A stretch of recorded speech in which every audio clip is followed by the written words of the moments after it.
Hello students, good morning.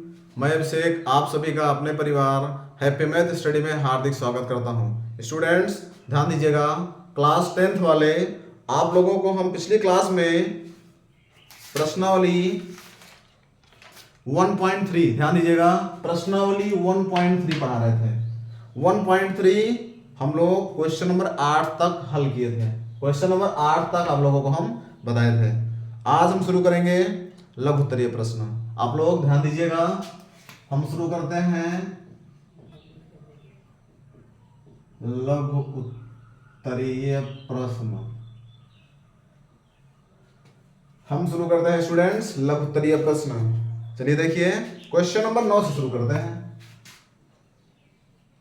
ध्यान दीजिएगा, question number 9 शुरू करते हैं। चलिए देखिए, निम्नलिखित को P/Q के रूप में व्यक्त कीजिए। चलिए देखिए, क्वेश्चन नंबर 9, निम्नलिखित को P/Q के रूप में व्यक्त कीजिए। निम्नलिखित को P/Q के रूप में व्यक्त कीजिए जहां P और Q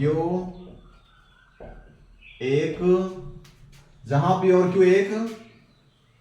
पूर्णांक हो तथा Q is not equal to 0। ध्यान दीजिएगा, Q 0 के बराबर ना हो।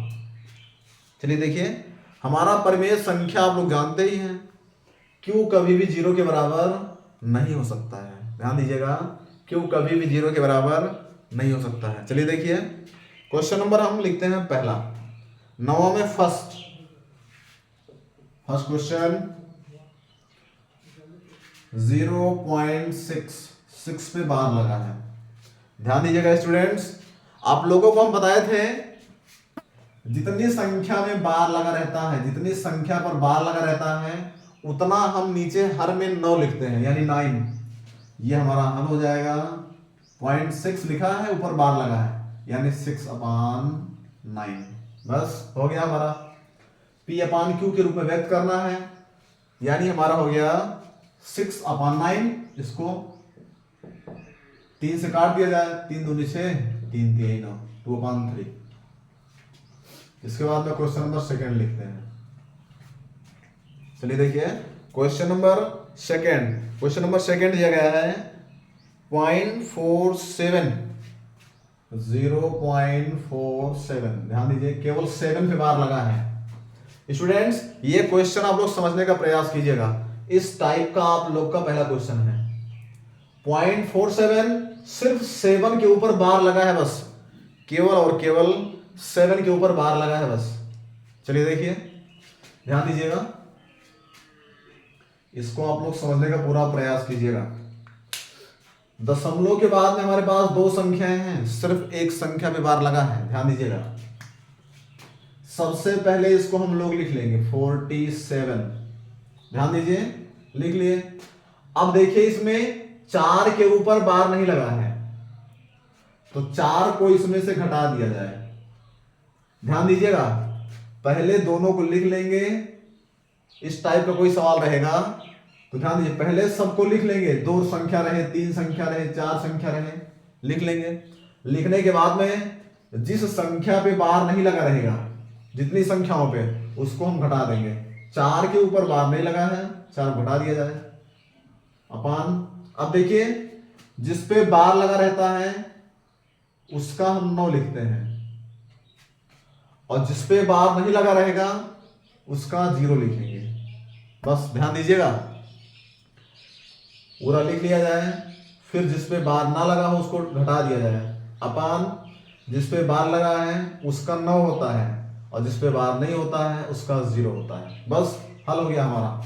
47 से 4 घटाएंगे, 7 में से 4 गया 3, 43/90, 43/90। बस हल हो गया 43/90। क्वेश्चन नंबर ये हमारा 9वां का सेकंड। चलिए देखिए, 9वां क्वेश्चन का सेकंड हो गया। अब इसके बाद में क्वेश्चन नंबर थर्ड लिखते हैं। क्वेश्चन नंबर थर्ड दिया गया है 0.001, इस पे तीनों पे बार लगा है। चलिए हम लोग हल कर लेते हैं, ध्यान दीजिए। ये हो जाएगा 1/, संख्या से पहले जीरो का कोई वैल्यू नहीं होता है, 1/। अब देखिए 3 संख्याओं पे बार लगा है, इस पे भी, इस पे भी, इस पे भी, यानी 3 बार 9, 9 9 9, बस हमारा उत्तर आ गया। इतना हमारा उत्तर आएगा, 1/999, हमारा इतना उत्तर आएगा। उम्मीद है स्टूडेंट्स आप लोग ये समझ गए होंगे। चलिए इसके बाद में अगला क्वेश्चन, क्वेश्चन नंबर 10वां लिखते हैं।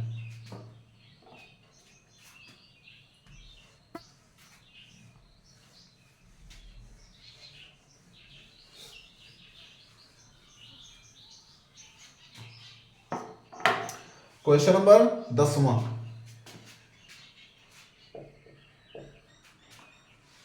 पॉइंट 0.9999 डॉट डॉट, यानी हम लोग इसको लिख सकते हैं, ध्यान दीजिएगा, 9 की पुनरावृत्ति बार बार हो रही है, यानी हम लोग इसको लिख सकते हैं 0.9 बार। ध्यान दीजिएगा 0.9 के ऊपर आप लोग बार लगा देंगे। स्टूडेंट्स समझने का प्रयास कीजिएगा। 0.9 जो होता है ये आवर्ती दशमलव संख्या का अपवाद होता है। ध्यान दीजिएगा, सिर्फ एक संख्या 0.9, ध्यान दीजिएगा, आवर्ती संख्याओं का अपवाद है, सिर्फ एक संख्या 0.9। अब देखिए जब हम इसको हल करेंगे तो ये हो जाएगा 9/, ध्यान दीजिए 9/,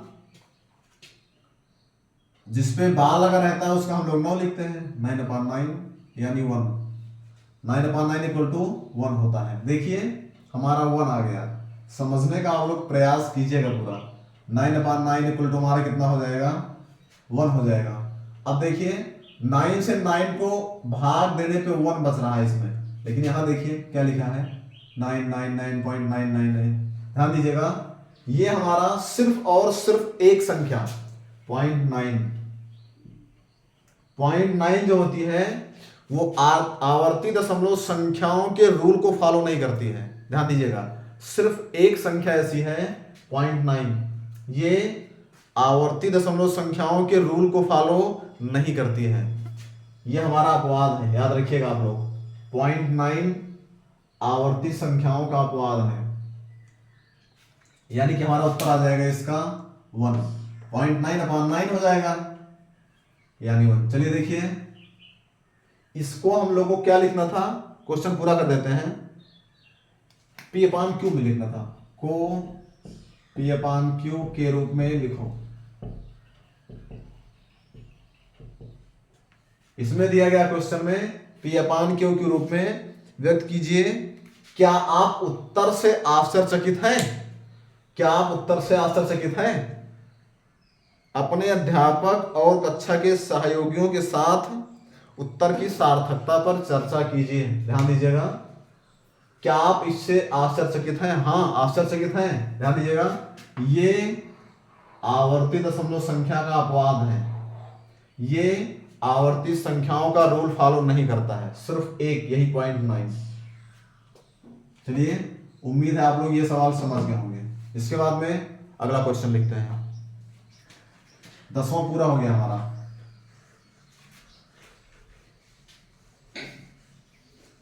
क्वेश्चन नंबर 11वां है 1/17 के दशमलव प्रसार में, 1/17 के दशमलव प्रसार में, 1/17 के दशमलव प्रसार में अंकों के पुनरावृत्ति खंड में, अंकों के पुनरावृत्ति खंड में, अंकों के पुनरावृत्ति खंड में अंकों की अधिकतम संख्या क्या हो सकती है? अंकों की अधिकतम संख्या क्या हो सकती है? अधिकतम संख्या क्या हो सकती है? भाग द्वारा ज्ञात कीजिए। भाग द्वारा ज्ञात कीजिए। चलिए देखिए इसमें अंकों की अधिकतम संख्या पूछा है पुनरावृत्ति में। ध्यान दीजिए, अंक कितना अंक जो है वो रिपीट होगा। ध्यान दीजिएगा, अंकों की पुनरावृत्ति का मतलब कितनी संख्याएं हैं जो रिपीट होंगी बार बार। चलिए देखिए, हम चेक करते हैं, भाग देके चेक करते हैं, जहां से संख्याएं रिपीट होना शुरू हो जाएंगी वहीं हम छोड़ देंगे। चलिए देखिए, इसका हम भाग चेक करते हैं, कितनी संख्याओं के बाद दोबारा संख्या रिपीट होना शुरू होगी। 17 से 1 को भाग दिया जाए। चलिए देखिए, 17 से भाग देते हैं 1 को, 17 से 1 को भाग देते हैं। समझिएगा आप लोग, दशमलव बढ़ाएंगे, ये बन गया 0, फिर ये 0, फिर ये 0। 17 का पहाड़ा आप लोग पढ़ेंगे 100 में। ध्यान दीजिएगा, 17 पच्चे 85, 17 छक्का 102 ज्यादा हो जाएगा, 17 पचे 85। चलिए घटा लीजिए, 15 बचेंगे, फिर 0। 17 पहाड़ा पढ़िए इसमें, 17 अट्ठे 136, 36 ये बचेगा 14, फिर 0। 17 अट्ठे 136, फिर 4, फिर 0। 17 दूनी 34, 6, फिर 0। 17 तिया 51, फिर घटाएंगे 9 आएगा, फिर 0। 90, फिर 17 पच्चे 85, फिर 5, फिर 0। 50, 17 दूनी 34। यह हमारा भाग डिवाइड नहीं हो रहा है, कोई संख्या पुनरावृत्ति नहीं हो रही। 5 8 8 2 3 5 2, कोई संख्या किसी संख्या की पुनरावृत्ति नहीं हो रही है। चलिए और आगे चेक करते हैं, थोड़ा सा इधर लिख लेते हैं, इधर नीचे नहीं, आप आगे लिखते हैं, इधर लिखते हैं। चलिए देखिए, कितना बचा था यहाँ पे?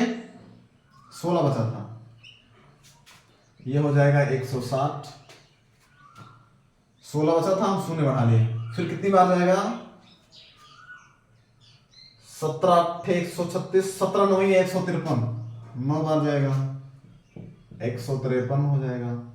फिर ये घटाने पे 7 आएगा, फिर 0, फिर 17 चौका 68 हो जाएगा, 2, फिर 0, 20 बन गया। 17 51 17 हो गया, फिर 3 आएगा, फिर 30 बनेगा। फिर कितनी बार जाएगा? 17 51 17 होगा, ये आएगा 13, 130 बनेगा। फिर देखिए आगे देखिए, 17 7 119,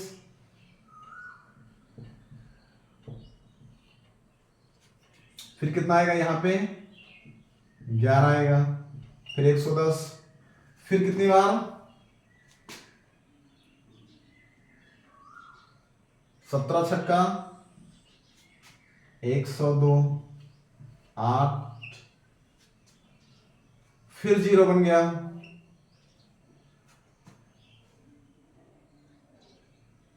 17 चौका 68, 68 यानी 12 बच गया। अभी भी कोई संख्या की पुनरावृत्ति नहीं हो रही है। 5 8 8 2 3 5 2 9 4 1 4, अभी भी कोई संख्या रिपीट नहीं हुई। चलिए देखिए 1 2 बन गया। चलिए 1 2 फिर डिवाइड करते हैं एक बार। फिर डिवाइड करते हैं। 1 2 हो गया घटाने पे, फिर ये 0 हो जाएगा। अब कितना आएगा? 17 छक्का 102, 17 सत्ते, यहां तक यहां लिख रहे हैं 17 सत्ते 119। फिर कितना बचेगा? 1 बच गया। हाँ अब शायद हो जाएगी। यहां पे 0 बढ़ाए, इसमें इसका बढ़ा नहीं जाएगा, 1 0 और बढ़ाते हैं, 1 0 और, फिर कितना बार जाएगा? 17 बच्चे 85, फिर 15, फिर 0, फिर जाएगा 17 8 136, फिर बनेगा 14, फिर 0, फिर 17 8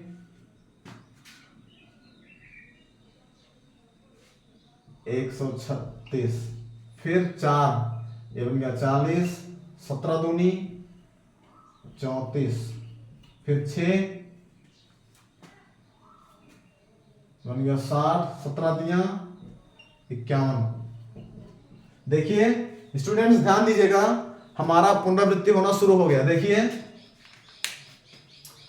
0 5 8 8 2 3 5 2 9 4 1 1 1 7 6 4 7, यहां तक। इसके बाद देखिए फिर शुरू हो गया है। इसके बाद ध्यान दीजिए 7 के बाद से संख्याओं की पुनरावृत्ति शुरू हो गई। 0 5, ध्यान दीजिए इधर 0 5 8 8 8 8 2 3 2 3 5 2, अब इसी तरह से आएगा, ध्यान दीजिएगा। यानी ये हमारा बहुत, ये तो सवाल बहुत बड़ा हो गया स्टूडेंट्स, ध्यान दीजिएगा, ये तो बहुत बड़ा भाग था। यानी कि हमारा जो आएगा, अब ध्यान दीजिए, इसको मिटा दे रहे हैं, ये हमारा, यानी कि ये हो जाएगा भैया 1/17 इक्वल टू 0.0588 23 52 94 11 764 764 7। हाँ देखिए यहां तक हो गया।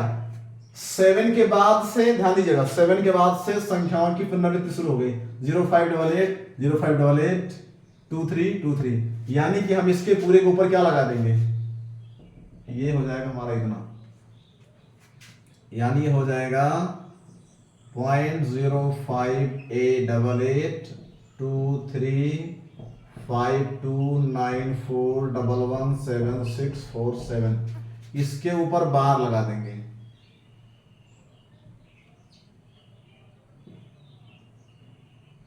इसके ऊपर हम लोग क्या करेंगे स्टूडेंट्स, बार लगा देंगे। ध्यान दीजिएगा, इतनी बड़ी संख्या आने के बाद पुनरावृत्ति शुरू होगी।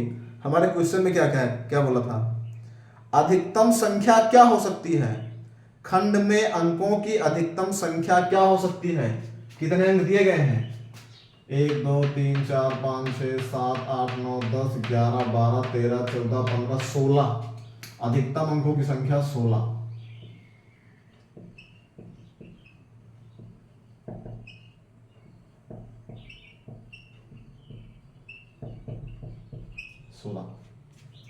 सोलह संख्याओं के बाद फिर संख्याओं की पुनरावृत्ति शुरू हुई, यानी कि अधिकतम अंक 16 होंगे, जिसके बाद फिर संख्याओं की पुनरावृत्ति शुरू होगी। काफी बड़ा सवाल था ये तो। चलिए देखिए, इसके बाद में क्वेश्चन नंबर अगला लिखते हैं। क्वेश्चन नंबर 11 हमारा इतना हो जाएगा। अगला क्वेश्चन लिखते हैं,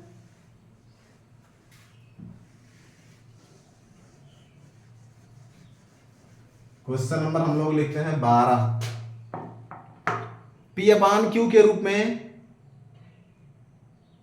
P अपान Q के रूप की परिमेय संख्याओं के उदाहरण दीजिए जिसमें P और Q एक पूर्णांक हैं जिनका एक के अतिरिक्त अन्य कोई उभयनिष्ठ गुणनखंड नहीं है तथा जिसका शांत दशमलव निरूपण है।